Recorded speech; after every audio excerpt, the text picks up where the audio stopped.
Good morning ka-success!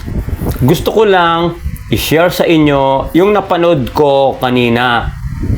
Isa siyang content creator na malaki-laki na rin yung followers niya, mga 300k plus na. So, yung ginawa niyang video, siguro mga 179 days na na-hold o yung violation niya kay Facebook. Bakit?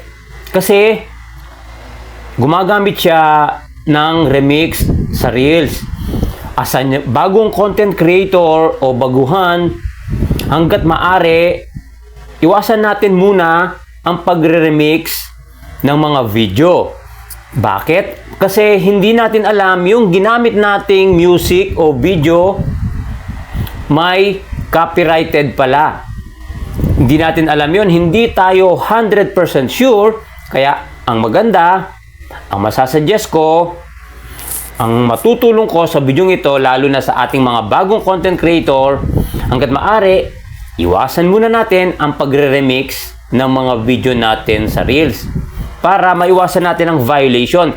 Isipin mo, medyo malaking content creator na yon, isipin mo, 300k plus followers na siya, hindi niya nakukuha yung dapat niyang sahurin kay Facebook. Kasi nga, 179 days pa bago matapos yung violation niya. So, yun lang ka-success.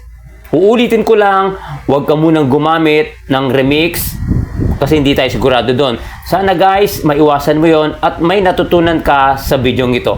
Maraming salamat, God bless, at kita-kits sa mga bago nating mga uploaded na video. Bye-bye and God bless po.